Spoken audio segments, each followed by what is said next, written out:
Before I became a ghost tour guide, I'd been working at Fort George. I volunteered there in high school and then worked as a summer student. Now, my interest in setting up the ghost tour was not from the ghost end of things. My interest in setting up the ghost tours was from the history end of things. So I believed in ghosts, but it was from the point of view of I don't believe that everybody's lying to me or that everybody's crazy. The atmosphere of the fort is weird. It is quite unlike most people's everyday experience. It's a place that was, lived in, fought over. So you did have this history of violence, this history of intense emotional experiences. And I guess I expected that once we started doing the ghost tour itself, that we'd hear about more people's experiences at Fort George. What I didn't really expect was that we'd have people experiencing things on the ghost tour itself. Things that go bump in the night always seem to shake up something, like religious beliefs or real estate choices. But how many ghostly encounters have helped to shape a career? Hello, I'm Lawrence Chow. Today we'll meet Carl and Chris, two men who say a little ghostly guidance counseling impacted their professions. Fort George in Niagara-on-the-Lake, Ontario has a bloody history from the War of 1812. When Carl Upton starts guiding ghost tours there, it's really that history that draws him. But Carl is about to get a far more personal perspective of the phantoms he's been selling to the tourists. So the first time that I was drawn into a story, when suddenly I moved from a teller of other people's stories into the position of actually being a character within a story, was the last tour of our first season of doing ghost tours, 1994. So we had a couple approach, introduce themselves, thank me for the tour, and then explain that the woman was a psychic. And it seems that her experience, while we were in the barrack buildings watching me tell the stories, as she watched, she happened to see a little girl come down the stairs behind me, sit down on the stairs, listen for a time as I finished up the stories in there. She kind of had blonde, shoulder-length hair and ringlets, was wearing a white dress or a white nightshirt kind of thing. And this psychic went on to say that this little girl's name was Sarah Ann, and that Sarah Ann had a bit of a crush on me, and that's why she was following me on the tour. I try to take what psychics say with a little bit of a grain of salt, and certainly in this circumstance, oh my goodness, little girl ghost has a crush on me, is following me around. It's a whole lot to swallow.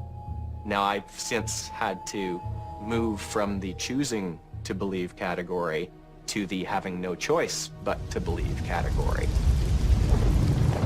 It was the perfect night for ghost stories. Maybe not the best night for ghost tour. We had lightning, we had thunder. Being such miserable weather, there was a fairly small group of people with us that night, which meant that when we got to the back of Fort George and entered the tunnel, great environment for ghost stories. 70 feet straight into the ground, 6 feet wide, 6 feet high, and if you're not carrying the lantern, you can't see your hand in front of your face. Once we got into the tunnel, well, I could see past people's heads, and I could see the tunnel entrance. And I could also see the little kid. She was a little blonde-haired girl, kind of shuffling here and shuffling there, kind of looking down at their feet, and then moving, towards the tunnel entrance, looking back at me. I asked the group, look, do we have everybody? Word came back from the group, oh yeah, we've got everyone. Great. So, am I seeing stuff? But no, there's a kid at the entrance to the tunnel. I started into my stories, but I'm keeping an eye down that tunnel, and that's when I notice that whenever the lightning flashes outside, the outside of the fort was as bright as day. But no kid in that flash of light. As far as I'm concerned, that was Sarah Ann.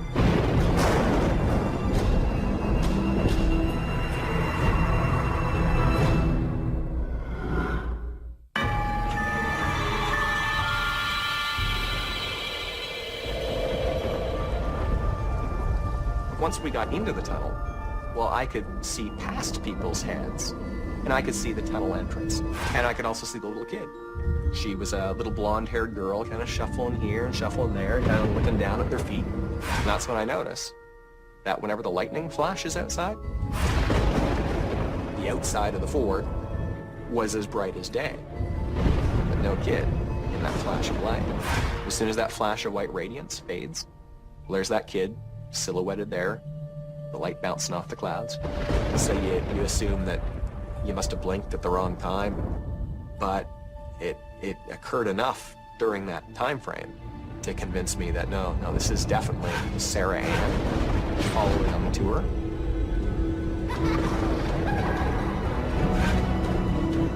I mean, it was weird, but you carry on. Keep doing the tour, and then you wait for afterwards to figure out, well, how does this influence the rest of my life? I believe in ghosts, and it was that experience that causes me to say that. A recurring experience at Fort George for me, I was just finishing up the tour. We exited from the tunnel, come out of the tunnel, and then you go up a hill, and then you approach a line of two buildings, an artificer's shop, it's a craft shop kind of thing, and then what is used as the gift shop. Well, as I came out of the back of the fort, I suddenly looked up and saw people on these benches behind the gift shop. First, I thought, great, I've moved too fast. I've bumped into the tour group ahead of me, and here they are telling stories, sitting down, and now what do I do with my group? Well, that's all fine and good if there's a group ahead of you. Now, as I got closer to this group, it became more obvious that these were not real people, that what I first saw as figures standing at a distance in the darkness, that as I got closer, I could see that they weren't actually figures at all. I could see a hazy outline of people. And as I got closer and closer, they went away. I have had a more frightening encounter. I'd like to say that all my ghostly experiences at Fort George have been benevolent and friendly ones as well, but yeah, it's not the case. Now, the first building that you pass when you enter Fort George, large gray building, there's 3 of them at Fort George. They were used as soldiers' barracks as well as living space for the soldiers. This building has ground floor windows, and the one ground floor window closest out to the path, people have seen things in that window. So it was one of those nights at Fort George. There was a thickness to the back of the fort. There was kind of a haze in the air. So I then headed for the staff building so I could turn on the alarms, lock up, and be ready to go. And as I made the corner heading for the staff building, well, that's when I made the mistake of looking up into that window on Blockhouse 1. There's a male figure silhouetted in the window, staring back at me. The only way I can describe it, you know how sometimes you're waking up out of that really bad nightmare, and you know very well that it's only a dream, but you're still not going to move for the next 10 minutes? And you're going to try to breathe really, really quietly because that knot of terror in your gut is saying something quite different? Well, kind of the same experience for me there. So I went and hid in the staff building where the lights were on, and happily, when I came... So I went and hid in the staff building where the lights were on, and happily, when I came out, there was no one in the window.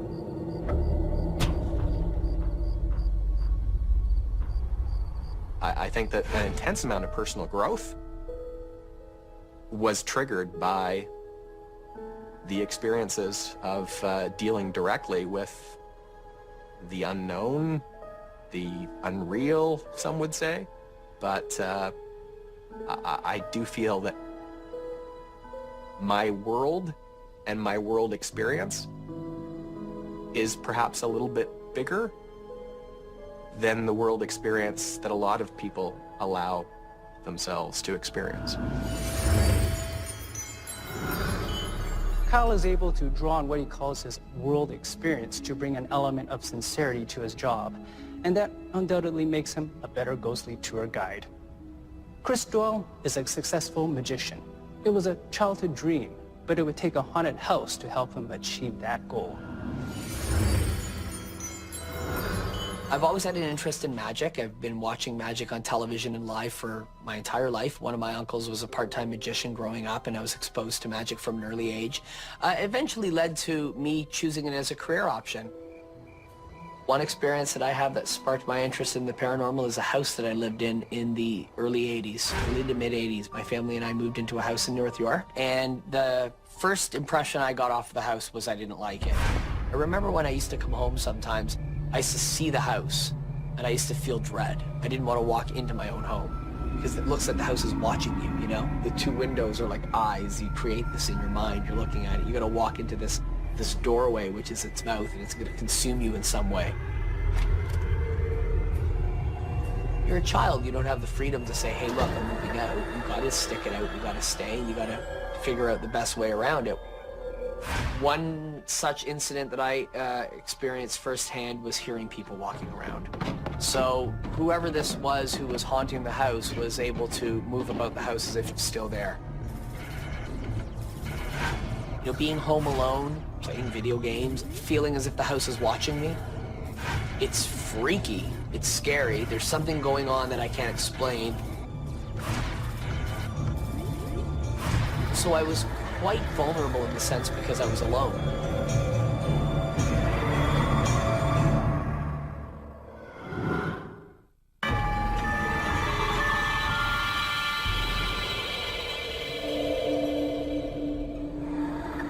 It was my entire stay in this house that I can recall being a haunted experience. You know, being home alone, playing video games, feeling as if the house is watching me, it's freaky, it's scary. There's something going on that I can't explain. So I was quite vulnerable in the sense because I was alone. Being alone, I had to come up with ways to either ignore what was happening or just accept it, as this is just a part of the environment that I'm in.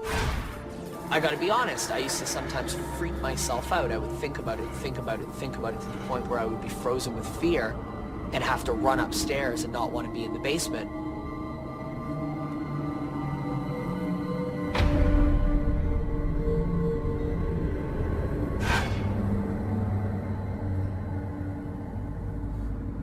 I used to get up in the morning early, and we obviously, like any kid, you get up on a Saturday morning to watch TV, and I get up really early, about 6 in the morning. It's about 9 or 10 at the time.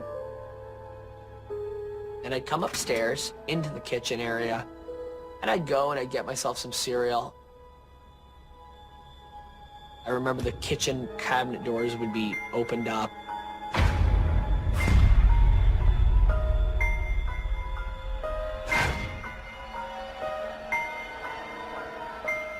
I don't really recall saying anything to anybody about it, but I remember it being something that I thought about over time in the day. One strange event that I recall was I was in the backyard and I was playing around. It was the middle of the afternoon.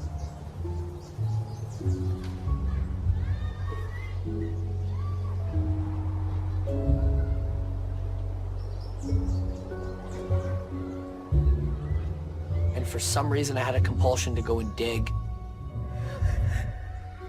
And this was 8-10 feet away from where I was. The feeling was kind of as if I was told to go dig there, but no one actually said anything. No one actually forced me to go. There was no voice coming from the house in the backyard or anything like that. But I was just, for some reason, I just turned around and kind of knew to go out into the backyard and dig a hole. And found a vintage, what would have been probably 1920s or 1930s toy soldier. And I remember it was like a rifleman, and it was crudely painted and sort of, it was lead because it wasn't rusted, and wearing like a tin hat.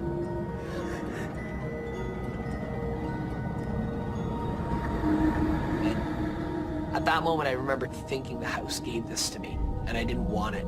Not only did I want to not only get rid of it, because I could have easily just threw it back in the ground and covered it up, but it would have still been there. I wanted to destroy it and get rid of it. I went down into the basement, and I crushed it in a vise.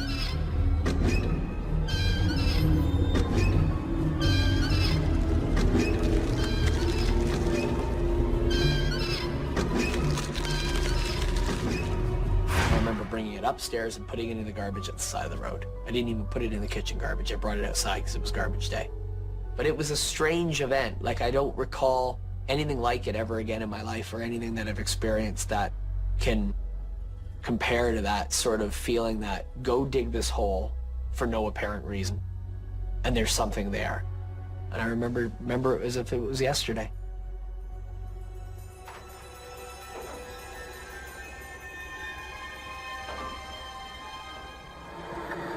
One of the main events of the house that I can recall was at nighttime.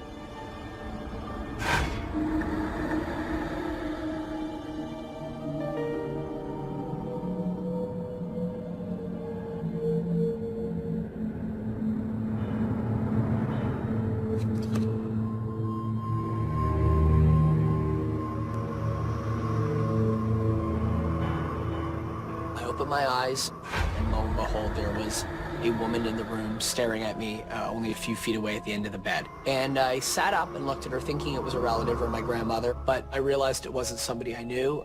Realized it was something that was unusual. She was all in gray.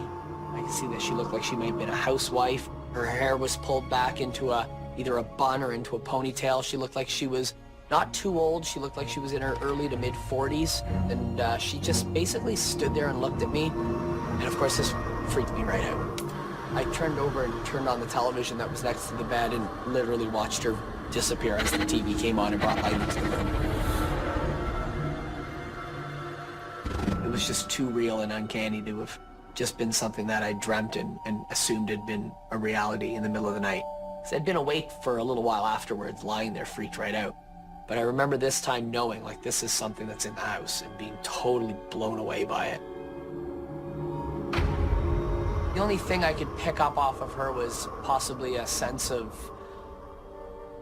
a little bit of melancholy would be the only thing I could describe it as. But there was no interaction, there was no communication, all other than her just looking at me. I feel the house is a very strange puzzle. I kind of look back at it and wonder what happened there, who she was, and where she fits into the bigger scheme of things with this house. What I've always thought would be a interesting backstory to what happened was the woman died at a young age in the house, and something drove her to her death, whether it be illness or an event that happened in the house, and she's still there. Maybe she's a mother who lost a child, and she's trying to comfort me in this spooky environment and giving me things. She's watching me over in the middle of the night. Or maybe her husband was a soldier that never came home from war. You know, there's the soldier reference. But there's no proof. I have no backstory for this person, so I don't know.